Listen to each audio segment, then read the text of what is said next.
Okay, so you're here for some great church leadership content. The podcast is great, but there's also another piece of content you need to be enjoying each week. It is the Leading Saints email newsletter. Now, I get it. Email newsletters feel so 2006, But it isn't as old-fashioned as you might think. It's actually one of the most popular pieces of content that Leading Saints produces.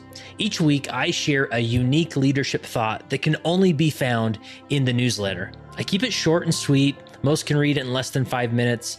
And then we share with you recent content you might have missed, throwback episodes, and Leading Saints events that happen more often than you might anticipate. If you want to make sure you are on the email list, simply visit leadingsaints.org/14. That's leadingsaints.org/14. That will also get you 14 days access to our full library of content not available to the general public. So look for Leading Saints in your inbox by going to leadingsaints.org/14 or click the link in the show notes.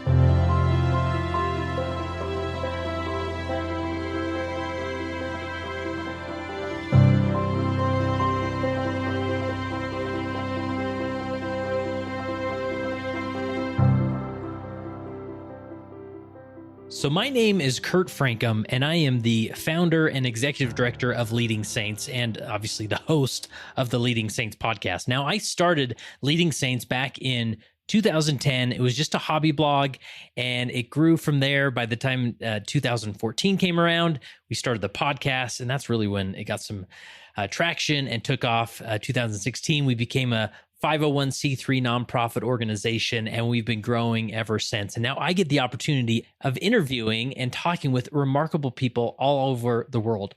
Now, this is a segment we do on the Leading Saints podcast called How I Lead. And we reach out to everyday leaders. They're not experts, gurus, authors, PhDs. They're just everyday leaders who've been asked to serve in a specific leadership calling. And we simply ask them, how is it that you lead? And they go through some remarkable principles that should be in a book, that should be behind a PhD. They're usually that good. And we just talk about sharing what the other guy's doing. And I remember being a leader, just simply wanting to know, okay, I know what I'm trying to do, but what's the other guy doing? What's working for him? And so that's why every Wednesday or so, we publish these How I Lead segments to share.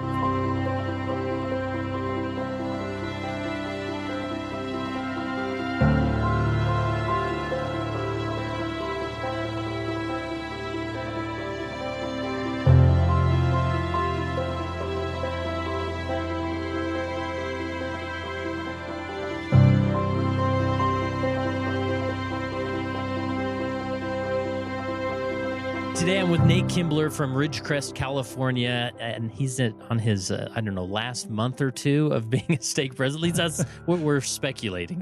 That's what we're thinking, but I haven't gotten the letter yet. Yeah, but it's been 9 years. Official. It's been 9 years. It has been 9 years. So take us back 9 years to the beginning, because you're not, on average, I would say, in the United States, you're a younger looking stake president. Yes, I get that a lot.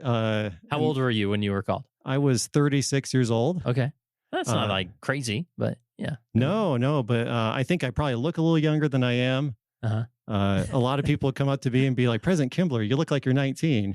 And Nice. at least in maturity-wise, that's how I often feel. Yeah. Like, stake presidents are supposed to be these older, mature people, but I always felt like I was young and super immature, right? Yeah. Not full of wisdom. So what's the story of you being called? Oh my goodness. I was actually a bishop at the time. Okay. How many years were you into your calling? I was only like a year into being a bishop. Wow. Yeah, being a bishop was a lot of fun. Really enjoyed that, especially working with the youth as a bishop. And I think it just kind of caught us by surprise to be called a stake president. Yeah. So the state conference comes up, and you're, as typical, they interview all the bishops, along with high council and whatnot. So you knew the interview was coming, but you didn't really anticipate. I figured no way. They would call someone a lot more mature and more full of wisdom than someone like me. But I think I kind of knew it was coming. I just was ignoring the Spirit telling me that was the case. But the call came, and my wife and I met with the visiting authority, and we accepted that call. And it's been quite the journey since. Really a great growing experience. Yeah. Anything else about that experience worth mentioning that sort of was a teaching moment or a unique experience? Well, just just our youngest daughter, she was like 3 months old, just had gotten out of the NICU. So we have a young family. We have 5 children, and so we just had like a big family, a bunch of young kids. And I remember just the day we were called, my wife came up to bear her testimony during state conference, and brought our little 3-month-old up, who was screaming her head off, right? And so here we are, and I'm trying to like comfort my little daughter, and she's screaming. That's probably all you could hear if you're in the congregation, is the screaming 3-month-old. Yeah. But that's funny. And so what do you think, what do you remember as far as like just starting in that calling? Did you feel any like, did you feel intimidated by it, that you were so young and trying to do this? I mean, what comes to mind as far as taking those first few steps in that role? yes, I was terrified, absolutely terrified, just feeling completely inadequate. As many people do when they receive a calling in the church, you often feel very inadequate. Yeah. And I was no exception. I just felt completely inadequate. All the people I was working with were a lot smarter, a lot more experienced than I was. And so I had to lean heavily on my counselors, on others to really help me kind of get on my feet, figure out how to lead, right? It was something that was pretty new to me. Yeah. And did you pick more seasoned counselors or? Well, I felt I did, right? One of the counselors, my first counselor, had already been in the stake presidency prior. He had a lot of great experience, and he was just a great rock. Just someone I could always lean on, had great wisdom. And my second counselor at the time he was about my age, maybe a year or two older than me, and he had already been a bishop for 5 years. So they both had a lot of good experience, and that was really essential, especially as I began. Yeah. Yeah. So maybe describe the demographics, the geographics of your stake, the Ridgecrest, California stake, right? Yeah, it's kind of an interesting stake. We have 5 wards, 3 branches. Most of the membership lives in the city of Ridgecrest. We're located kind of in the middle of nowhere in California, kind of near Death Valley. Mount Whitney is probably the closest people we recognize. And we have it's really spread out. So we have a concentration in the city of Ridgecrest, and then like an hour and a half north of us is a town called Lone Pine, and we have a branch there. And you keep going north even further, there's a town called Bishop. We have a ward there, and then it's about 200 miles from my house is Mammoth Lakes, and we have a branch there. So it's really a huge stake geographically, but not a lot of people live in that area. It's pretty desert. We're along the mountain range, the Sierra Nevada mountain range. Yeah. So how long were you typically driving as you were visiting wards? Wow. So, if it's in Ridgecrest, it's just a 5-minute drive. But, if I'm going up to Mammoth Lakes branch, it's a 3-hour drive one way. Oh, wow. Yeah. So how do you work that? Like, obviously you don't just think, maybe I'll buzz up to up there and see how things are going. That's kind of sometimes how it works. Or the branch president up there is kind enough to let me stay at his house from time to time. So it works out. We make it work. Yeah, because you don't want to, not leave them hanging out there just by their lonesome, right? No, and they're great up there too. They're fantastic. So is the stake center in your town? It is in Ridgecrest. Yeah. Good. So at least that was a short drive. Yes, it's like 5 minutes from my house. Nice. Anything else about the area, the calling that this specific calling is maybe more unique? Anything else that would be worth mentioning? I don't know, not that I could think of. I think our stake has had a lot of challenges in the past. We had in 2019 we had these earthquakes that were pretty significant, 7.1 magnitude. Oh, wow. And the epicenter was like 10 miles from my house. It was pretty big deal for the saints in Ridgecrest and everyone in our community. Yeah, everyone really got shook up. Literally. Nice. So was there? I mean, did it interrupt like church services or daily life, or what did that look like? It did for a while, right? There's the whole aspect of like, everything got rattled. We had a little bit of damage to some of our church buildings, and some of the buildings in town. But I think like the biggest thing is just how it affects you psychologically, like being in an earthquake like that. But there's something like, when you go through something like that, it's kind of traumatic. Like it's like, I remember having this adrenaline rush and it wouldn't stop. Like, it's like after a day or two, I just would wish the adrenaline would stop. Adrenaline's great, right? If you're going to go run a race, or if you're going to go run a race, or you're going to go do something, Adrenaline's great, right? But when it's nonstop for days on end, it's no good. Yeah. Yeah. I don't think we realize how much we really assume that, like, obviously the earth is just so solid and we have a firm foundation. And when that starts to move, it's like, whoa, like it really is a mind trip, right? It sure is, right? Yeah. Like it's like the ground betrays you. It's like the earth betrays you by moving. Did that impact, like, as far as in your calling, like the emergency preparedness, system that's sort of there that we're ready to turn on at any moment? Well, hopefully, but we hope it's prepared when something was that needed in any degree, or? Yeah. Like, so I think we discovered that, a few things are a little different than we expected. Like, for example, landlines didn't work, but cell phones all worked. Oh, really? So, wow. Yeah, it turns out they have backup systems to the cell towers.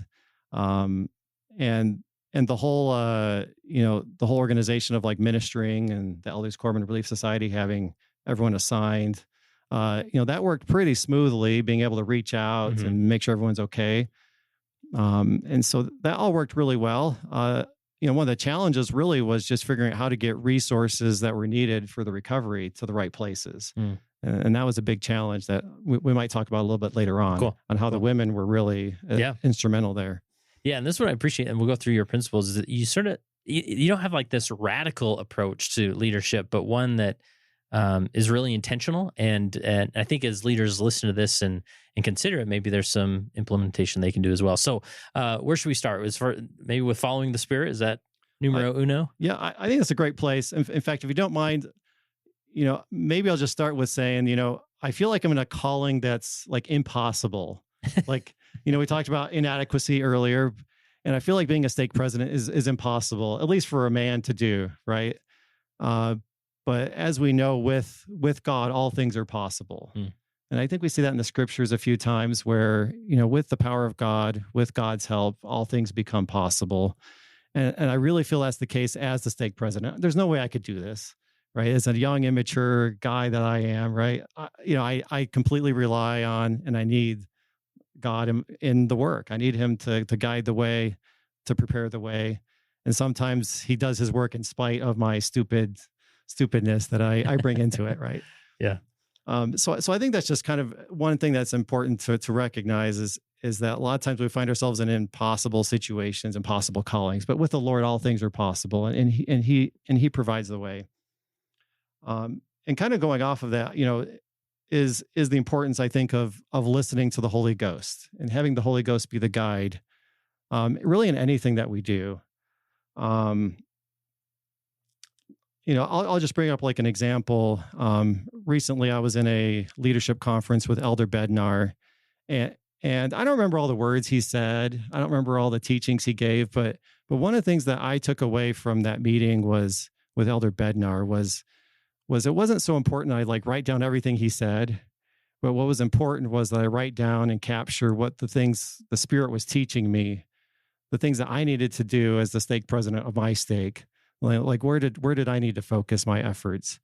And so I think that's a really important principle, right? We can get caught up in general conference of like recording all the great things that were said, but really it's like, what does it mean for what I'm doing in my life? What does it mean? We want to capture like make the meme or a quote, slide to put on Instagram about, he said this, like mic drop moment. But what's more important is how is it being interpreted through the Spirit for our personal life, right? Exactly.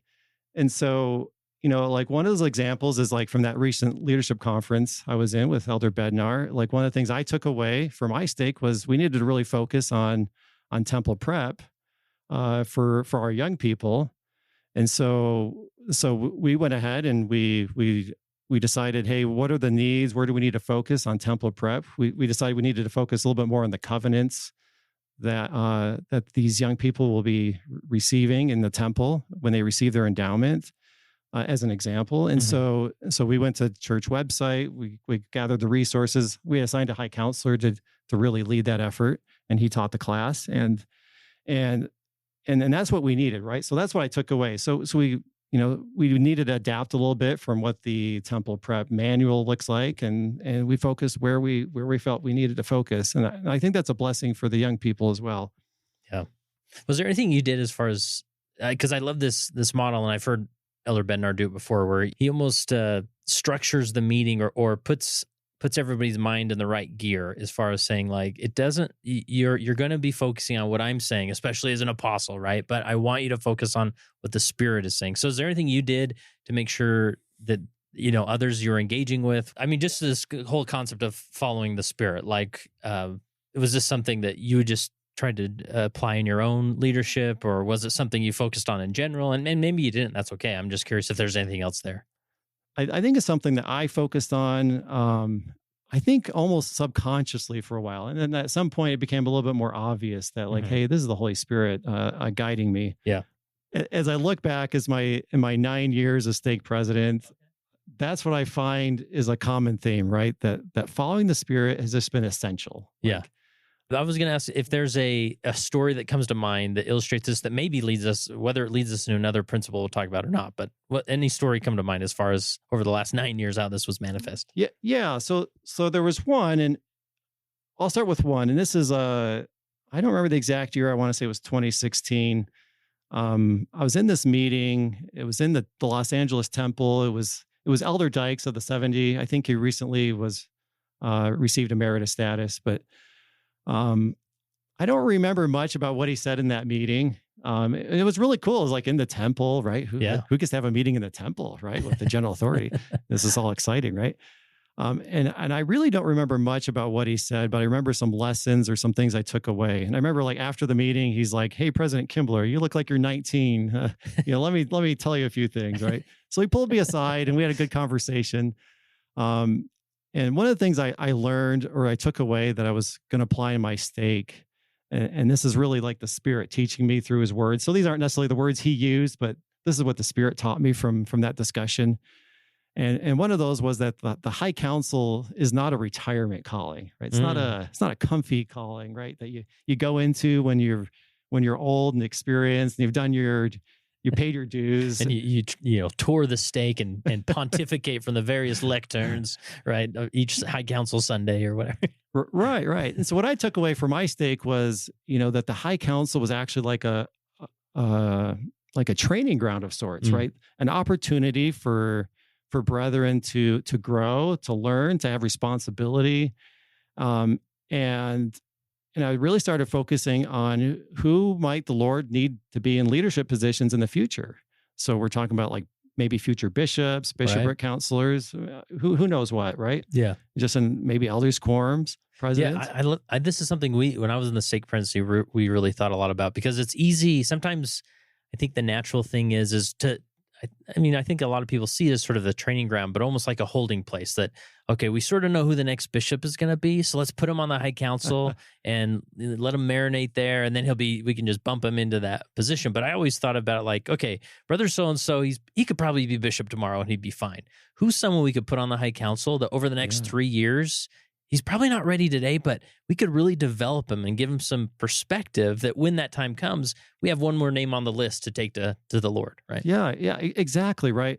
And so many of these brethren, when they're called to the high council, especially when they haven't had a lot of leadership experience, they really come in a very humble state, right? They're ready to learn. They're jumping in. They feel like this great sense of responsibility to represent the stake presidency as they go throughout the stake, and maybe they have speaking assignments. Maybe they have work with an elders quorum. They have lots of responsibilities. And so they really step up to that calling. Yeah. And they get to be close to the stake presidency. So they get to hear a lot of maybe the things that I'm learning from our Area 70 or other general authorities that sometimes I get an opportunity to listen to. So they get a little bit of experience there by being closer, and they get to go out and do some good. Yeah, and I don't want to take you off track with as far as the following the Spirit concept, but so take us back to, you're in the temple, and this is sort of the guidance that you got. Don't let the high council just be a retirement calling. Yeah. Right? And so that's what I started to do, right? So as we considered new people for the high council, this is what we were considering, right? Is who needed this opportunity to grow and to learn, get out of their comfort zone. Yeah. Rather than default to, he was just released as bishop, or he's been in the bishopric or whatever. To really And we would sometimes call experienced leaders into the High Council, and they were great because they would help mentor the other high counselors and help them in their duties. And some of them had never extended a calling in their life, for example, and they could help with some of those things that were really new. Yeah. So I want to sort of go look under the hood here as far as how you handled High Council, because in the stake it can be. When I always joke, it's like those on the High Council, it's easiest calling to hide because you don't really have to be anywhere on Sunday. I mean, there's certain responsibilities that you have to maybe be somewhere, but you can sort of kind of, if you're not there on one Sunday, like, oh, he must be out doing High Council stuff or, whatnot. So, or even you go through the motions of the monthly High Council meeting or whatever, and you just gather everybody and let's go around the table. All right, you who's over keys, tell us, does all the bishoprics have keys, right? Like physical keys. So how did you handle, what was your philosophy in approaching the High Council and using them or mentoring them? Yeah, I think it really gets back to that the High Counselors represent the stake presidency. So anytime that there's training, we're trying to help with the elders' quorums. I mean, that's where we go to the High Council to help bring that message, to help bring that training to these people. I'm thinking of one thing in specific that we did. At one point, we decided we were going to survey the High Counselors. We were going to ask them, what assignments would you prefer to have? Oh, interesting. Okay. So, yeah, it was kind of an interesting thing that we did, and our stake executive secretary set up basically a survey online and had all the High Counselors go in, and it wasn't anonymous, right? So we would know who said what, right? Because we sort of wanted to know, do we have High Counselors in places where they feel like they're thriving, or do they, are they not? Maybe they're not in the right place, right? I'm loving this, yeah. So let me tell you something unique that happened in that experience. So we did this. And, of course, you can't promise them, right? You can't promise. Right. Everyone wants to do whatever, but, not everyone can do the fun thing, right? Right. We'll say it's YSA, right? That's why I thought everyone would want YSA, right? In fact, we had a YSA on the High Council, and he had been assigned to the YSA. Well, out of the survey, just something interesting happened. There was only one brother who said that their top thing was missionary work. They wanted to be involved in the missionary work and have that responsibility. And this was the guy that was the YSA, and we had him assigned to YSA. Seems logical, right? Yeah, right. And so we saw this, and it's like the light bulb came on for me. I was like, hey, first of all, there was only one that said that was their top. That would be the top choice. And I'm like, well, this is a no-brainer. I want someone in my stake who's excited about missionary work, who's enthusiastic, who wants that responsibility to be there. And it was this young man who was a YSA. And I tell you what, that was one of the smartest things I ever did as the stake president, is assign him missionary work. Wow. Because he was just absolutely fabulous. He connected with the missionaries. He connected with the ward mission leaders. He was always coming up with new ways to be engaged, to help them be engaged. It was just a marvelous thing to see this young man grow in these experiences as having that responsibility for missionary work. Wow. And it makes my life a lot easier too. Right? Yeah, right. So, and I assume you gave YSA to another High Counselor? Yeah, another High Counselor got YSA. And, that's okay, right? And that's great, right? Yeah. Wow, I love that, because even we sort of want to put everything in the inspiration box. Like if it wasn't told to us by God, then there's something wrong. When in reality, He enabled us with capacity to think through these things, to take a survey, to consider, where people are most fulfilled, and then move forward with it, and it creates for a positive experience for all involved. Right. There's this principle that preparation precedes revelation. Yeah. That doing your homework ahead of time can really help, in that process of receiving revelation, right? Yeah. And, I'll be frank, as the stake president, I approve callings and assignments all the time. And I don't get an angel that comes down every time and says, yes, this is the right person to be the next, whatever, elders quorum president or bishop or whatever it might be.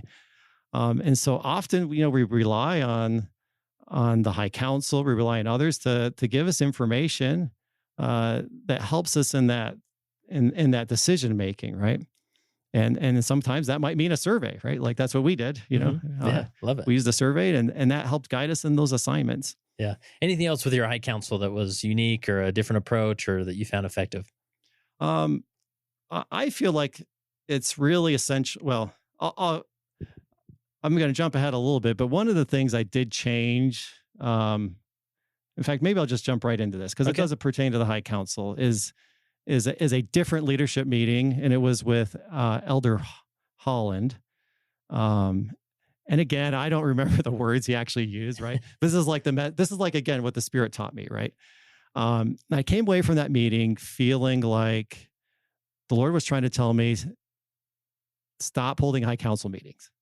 And instead just only hold state council. Okay. Oh, interesting. So that was the message I took away. Those probably aren't the words he used, right? Right. He didn't mandate everybody in the area stop. Right, yeah. Right. He probably didn't do that. Right. But that was the message I took away. Again, it's the Holy Ghost trying to teach me what I needed to know. And so I came away from that and I stopped holding high council meetings and I started holding only state council meetings. And I think this is important because, the high counselors, they're really important in the work of salvation, but so are the sisters that are involved. And so we have a number of sisters on the state council and they provide just a really valuable input, and their ability to lead is just exceptional. And so I think it's that unity of the high counselors and these other individuals on the state council that really strengthen a stake and help the leadership in the stake. And so when we hold state council meetings, like I said, from that moment on, I've never held a high council meeting since. Oh, really? It's always been state council. How long ago was that? I don't know what year, I don't know. It's been a while. It's been a few years. Okay. I'm going to guess 2017, maybe around that time frame. Wow. It's been a few years. And then how often do you hold state council then? So we do it twice a month. Okay. Every other week type thing? Yeah. So the first one in the month is usually just we counsel about something important in our stake. Okay. And it's and that's how I like to do it. So we have give us a few examples of what some of those things would be.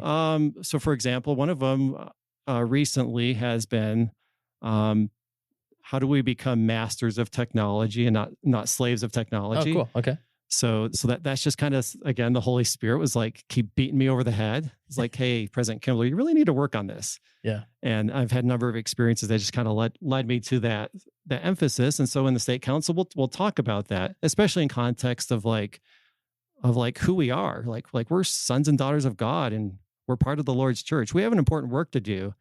And sometimes we develop apathy. Maybe we're not as engaged as we could be. And part of the challenge is sometimes these technology devices kind of rule our lives. Yeah. And so how do we make them tools in our lives rather than governing us, right? So in state council meeting, we can counsel together about what could we do about this? Like, how do we help our stake kind of learn some of these important principles? Mm-hmm. And this doesn't just apply to technology. It could apply to anything. It's like, how do we become masters of the tools that we have in our lives to be better disciples of Christ? Yeah, cool. So that's the first state council of the month is you sort of just counsel about a topic. Yep. Right? And then the second one of the month, we usually hold a brief state council. It's like 30 minutes long or less. And it usually will be something, it might be a counseled subject, but it'll have to be brief. And then we split into our two committees, the Stake Youth Leadership Committee and the Stake Adult Leadership Committee. For the other 30 minutes. Yeah, for the other 30 minutes, usually an hour. Okay. So that kind of keeps you honest to stick to the 30 minutes, right? That you're like, all right, we got to move on to our council. Yeah, exactly. Yeah. Okay. Nice. And it's strictly been state council meetings twice a month. Yeah. Focus on a topic one and then short council meeting with committee discussions. Yep. With committee discussions. Yeah, exactly. Nice. And I assume they all find a room in the church or something. And we got it all figured out. Nice. That's great. Anything else with state councils meetings that be worth mentioning? Oh, I don't know. There's probably a lot there, but that's fine. If we cover the basics, that's fine. Yeah, I think so. I just really enjoy the inspiration that comes from a good council meeting, right? Mm-hmm. So when people they come with different perspectives, and it's really important to hear the different perspectives that will come And it often leads to, I mean, you've heard these kind of things all the time, but it's just so exciting to see the Lord work through someone unexpected and bring up a good point that really changes the whole direction. And then the Holy Spirit is like confirming, that's something important for our stake. Yeah, that's awesome. What's next? Should we move on, or anything else around high council or things? If kind of involved with that meeting with Elder Holland was another change I made. And again, this is back to the Spirit, right? I was like, the Spirit's teaching me something. I don't remember what words Elder Holland used, but I also left that same meeting deciding that I was going to invite my Stake Relief Society president to all of our stake presidency meetings. I love it. Right. So this is like, I don't know, it seemed kind of crazy at the moment, right? Like, and I talked to my counselors about this, and they were on board, right? They're like, yeah. In fact, I remember looking back as when I was a bishop, and I remember after some bishopric meetings, I'd sit there and be like, I don't know. It's like, I need to counsel with my Stake Relief Society president on this very topic we were in bishopric meeting about. And I kind of regret of sorts that I hadn't invited her to the bishopric meetings, right? Because she always had such a great perspective, great inputs. And I felt like I needed her, right? More involved. And, it kind of felt like if she's not in that meeting, she's a little bit less involved, a little bit more removed. So I left that meeting from Elder Holland deciding that, hey, what I needed to do for my presidency was invite the Stake Relief Society president. Yeah. And I want to insert here, like that, from my experience being in the stake presidency, the Stake Relief Society president role, sometimes they can feel like, you usually get a very experienced sister in there. Maybe they've been a Ward Relief Society president, but sometimes they feel like, wow, what do I do? Okay, I have the yearly training or whatever. I mean, the hammock's very limited. And so you have a very capable individual in that role who doesn't really know what they're supposed to do. So involving her in that weekly, meeting where various things are being discussed in the context of the stake really empowers her to step into that role, right? It sure does. Like it's just been a fabulous thing to see that work, right? Because she now knows everything that we talk about in a stake presidency meeting. Like it doesn't even matter what it is. In fact, like after many years of doing this, I can't even think of any subject we would talk about in a stake presidency meeting that you couldn't have your Stake Relief Society president in. At least for me, right? That's kind of how I know a lot of stake presidencies, they'll have their executive secretary in the room and a clerk. And it's like, well, if they can be there, I'm sure a Relief Society president can be there. So yeah. So for me and my stake, that's just been a huge blessing. And they've always brought just a great perspective, a great spirit, and really grounding sometimes too. Yeah. A little dose of reality sometimes, right? Because sometimes us men, we're not as in tune to some of the things going on in the stake as sometimes the sisters are. That they're a little bit more aware of like some of the challenges that are being faced. And so I just find it just absolutely essential. Yeah. Love it. Anything else with that as far as involving sisters in your efforts and whatnot? Yeah. Let me just mention this too. So I think earlier on we mentioned we had some earthquakes in Ridgecrest, and just kind of the toll that takes. So I was there. I was in Ridgecrest during the earthquakes, and I would describe it this way. I've never had PTSD, but it kind of felt like this must be what PTSD is a little bit like, right? Like your mind's just constantly racing. It's like you can't even control your mind, right? And I was just in a terrible place to lead. Like, I'm here expected to be like the leader of my stake, right? And I can barely function myself, right? Wow. And so here come in like these sisters in our stake, and one of them eventually became the Stake Relief Society president. But she just came in and she's like, President Kimbler, what can I do? I was like, can you just handle all these relief efforts? And I think she might have been the Just Serve specialist at the time, and there was really two sisters in particular I'm thinking of, and they just took over. Like they're like, okay, this is what we need. This is where it needs to go, and I might be involved in the communication back to like, hey, could we get a truckload of whatever to this place? And it was just such a blessing to see how the sisters played an active role and just a critical time in our stake and our community, where like someone like me, I just wasn't really able to function like I wanted to, right? And so I just found that just a great blessing. Just at a very specific one, right? And there it kind of opened my eyes too. Like these sisters are completely capable like they can handle these relief efforts. They could really do anything, right? And so let's empower them. Let them know they do have the authority.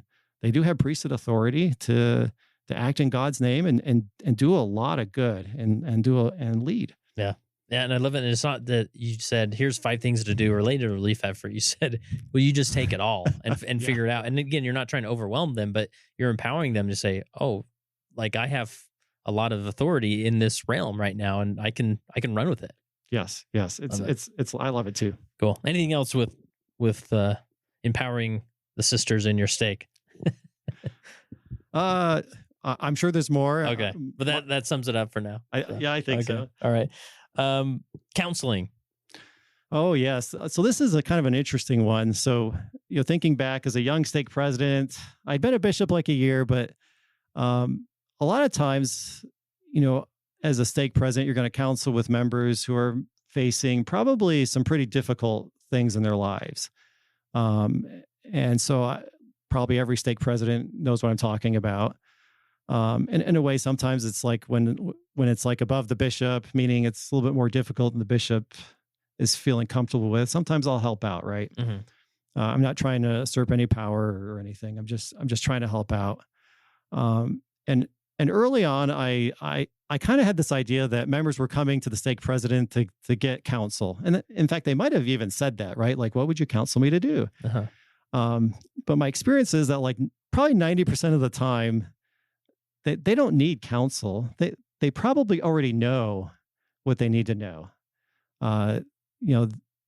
These are usually active members their whole lives. They know how to find the answers. That they know what's true. But what they really need, what I found that they really need, is someone to listen to them, someone to be with them in sometimes excruciating circumstances, just seemingly impossible circumstances, and just be with them in that pain, like as the scripture says in Mosiah, it's to mourn with those who mourn, right? Sometimes they just need you to be there without trying to change it, without trying to make it better.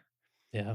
And that maybe is a validating experience for them, but it really helps them. At least I find that that's what really helps them the most. It's just someone to be there. And especially when you're in a leadership position like a stake president or a bishop, sometimes these are things that people are really uncomfortable talking to other people about. They can be really painful, and they might be involved in creating some of the pain themselves. And so it can be hard to rely on others, but I found that just to be kind of like a beautiful thing once I figured that principle out. Yeah. That in counseling has been more about listening, just being with them in that moment than trying to change it. Yeah. And I think in one way that makes it easier, and then another way maybe a little more difficult, because, when we take on this role of like, I'm the counselor, like I'm this wise sage that is going to tell them what to do or whatnot, or receive this inspiration, like that's a lot of pressure to put on yourself, when in reality, like God's working in their life and their heart, and they, like you said, they know what they need to do. So to remove that and be like, oh, you mean I don't have to have the perfect scripture, the perfect quote, the perfect thing to say, I can walk into that meeting. Then on the other side, it is sometimes difficult, like, well, I got to say something. Do I just like sit there and like smile? Like, but to just, and it's a skill set to take some practice. Like, I'm just going to be here with you and I'm so sorry this happened. And really it's empathy, right? I mean, and there's a whole, in our virtual library, we have a whole series about, by Louis Hamner about empathy and what that looks like and how to really practice it. But it is so crucial in those moments when people don't even want to be told what to do. They just need someone that hears them, that'll sit with them and point to Jesus with them, right? Exactly. Just help them know that Jesus is there, even if they don't feel that right then. And that's okay. Yeah. Because a lot of people don't feel like Christ is with them in these really difficult situations. But often later on, they will see that Christ really was with them the whole time. Yeah. But they can't see it at that moment. And that's okay. It's okay to not see that. Right. And it's okay to just feel these deep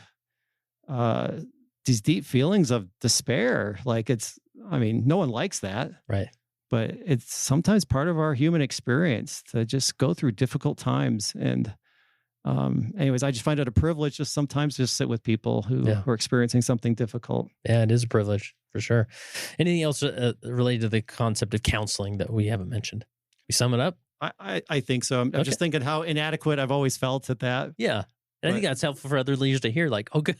that 9-year stake president feels inadequate like me. Like, good. Right, right. Like you say, like I could prepare what I think the best scriptures are ahead of time, and I get into that meeting and into that session and realize that's not what they need at all. Yeah. They just need someone to just be with them. And I think that's what the Savior does. Like that's what the Savior would do, is he would just be with people in those difficult times. I think that's what he'd be doing. Just sit with them and love them for who they are and for whatever place that they're in. Yeah. All right. As we wrap up here, tell us about the concept of miracles and how those have shown up in your leadership. Oh my gosh. Like, I feel like I've just seen this all over the place. And there's an analogy I love to use, and it's about Where's Waldo? So as a kid, I had these books called Where's Waldo? Absolutely. Any kid in the 80s and 90s, right? Yeah. And that's when I was a kid, right? Yep. So Where's Waldo? If you haven't seen them, there was these illustrations, and there's this character Waldo. He's usually wearing like a shirt that's red and white stripes usually, and for example, he'd be hidden like in a store full of like say American flags with all these red and white stripes. And as a kid, it's kind of at first you can't find him. You're searching all over the picture, and eventually you do find him. Right, you find Waldo in that picture, and then once you find him and see him, it's like hard to unsee him, right? Like, he's there, like, and it's almost like, how did I not see that before? And it's that really exhilarating moment. And I feel like seeing the hand of the Lord, seeing miracles in our lives it's kind of like that, right? Like sometimes at first it's hard to see it. We don't see it very readily. But once you recognize how the Lord's been involved in your life and, in your calling, and I've experienced this, like just how he's involved in the details. It's hard to unsee it, right? Like, and you realize he's been there the whole time. He's been there when I did stupid things, and it's just a great blessing. It just really enriches the experience for me as being a stake president, is just to see all these miracles all the time. And I'm like, it's like you can't even make this stuff up, right? Like these things that happen. Yeah, and I can only speak from my experience, obviously, but it's all seems like it's always in the hindsight, right? Where like when you're in it, it's not like, oh my goodness, like all this is falling together. But then when you get to the place where you're striving to go and you look back and you're like, oh my, like he was always there. Like he was throughout all this and he was guiding me, and I understand why this didn't work or that did work. And what a miracle. Yeah. So I'm thinking like this past summer in particular, we had our youth camps, and building up to this, we had decided we were going to hold our stake, our young men's camp and our young women's camp and youth conference all in the same week at the same place. Wow. Okay. Ambitious. Yeah. They were going to overlap. So they weren't all exactly all the exact same time, but there was overlap, and that was the youth conference part. We decided that was what our stake needed. So we were moving forward with plans, and, we just had a tremendous year of snow in the mountain range by us, and that's where our camps were. And as we're getting close, we realized our camp was like underwater, like it literally was like a lake, and there was no way we were going to be able to hold camp there, and we really weren't sure what to do. So our stake leaders were kind of like hunting down different options of where to go, and we had a couple misfires, right? Like we even booked a place and probably realized that wasn't going to work. That's not unusual, by the way, right? Yes, when right. Nephi and his brothers were going to get the plates, they had a few like misfires, right? Trying to get the plates on their assignment. So, same thing with us. We had a few, say, misfires where it didn't pan out. But in that process of trying to find the camp, I remember meeting with our stake youth leadership committee. Usually I don't go to that one. I go to the adult one.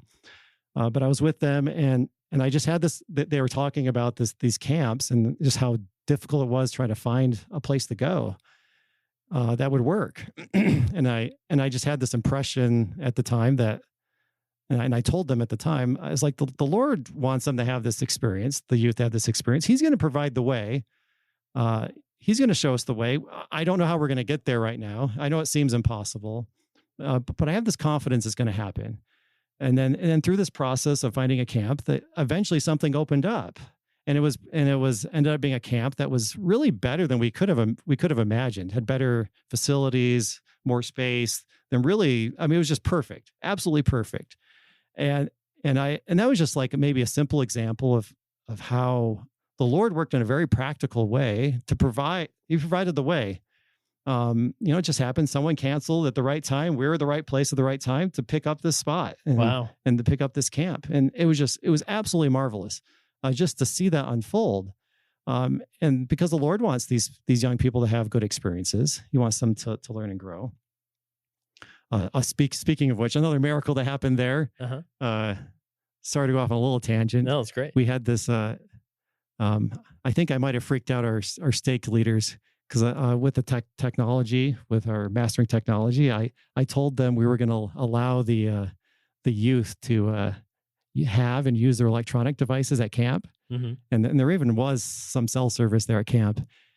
And I'm sure some people about lost it. Like, how? What are you thinking, President Kimbler? You're ruining the event. Yeah. How is that supposed to work? In fact, we had struggled with this in things like seminary. Just inappropriate use of technology, and some, distracting is more what I'm talking about. Yeah. And at camp, we set the boundaries, we allowed them to use their electronic devices, but really we saw something marvelous unfold. And that was the youth were extremely responsible with their devices. They can do this, right? They know how to do it. Right. I don't know like what we did differently other than say, hey, you can use them, but let's create some boundaries here, right? Like, you can call home, call mom if you need to, but if you're going to talk to your friend, just go over and talk to them, Or they're here. Right? They're here, right? Yeah, that's cool. Anything else with miracles? I mean, I'm sure you could write books about the miracles you've seen. Oh my gosh. Like we've just seen so many miracles, just how the Lord just unfolds in a way that's just unexpected.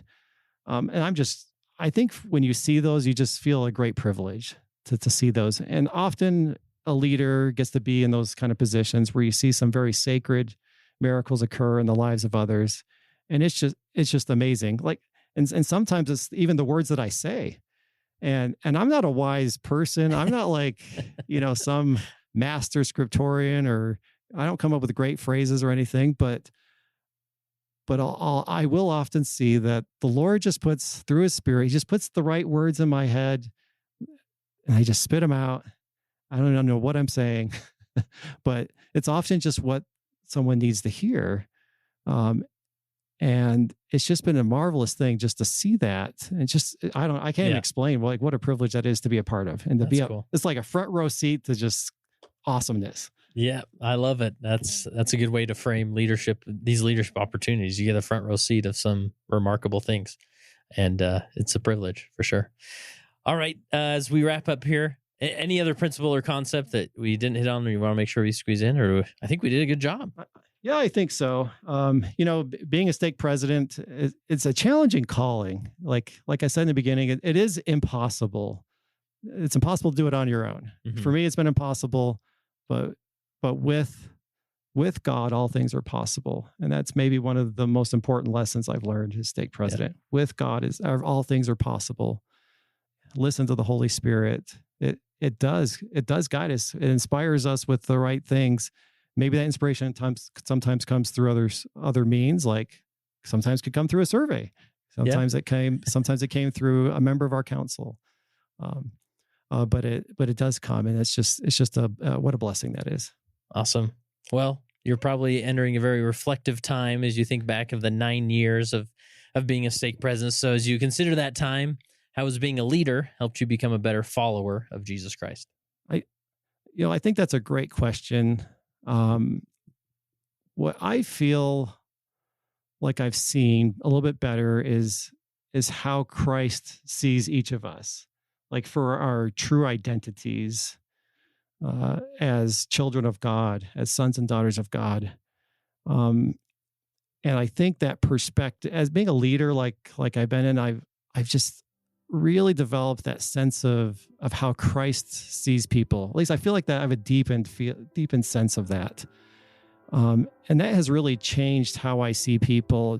It's really changed how I lead, because I see people in a different light. So it's like in the church isn't about having like a well-oiled machine. It's not about running smoothly. It's about helping people on their journey to developing a relationship with Christ, receiving covenants, coming closer to Him as we come closer to each other, and develop relationships with one another and with Christ. And so it's like with that perspective, I am now able to maybe lead a little bit better, to follow Christ a little bit better by seeing other people for who they really are, as cherished, loved sons and daughters of God.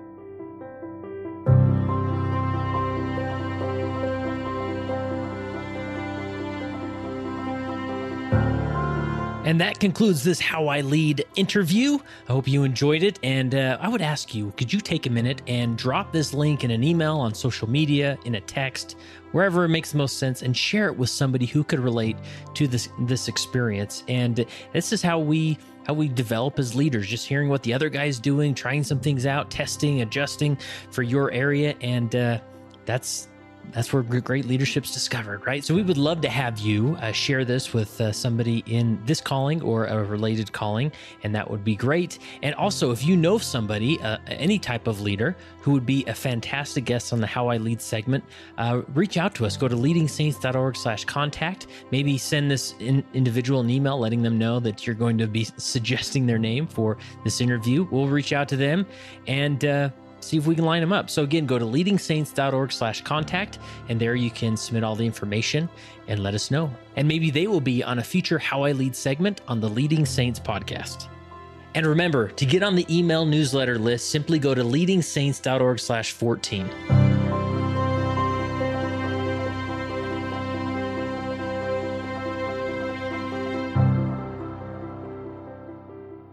It came as a result of the position of leadership which was imposed upon us by the God of heaven, who brought forth a restoration of the gospel of Jesus Christ.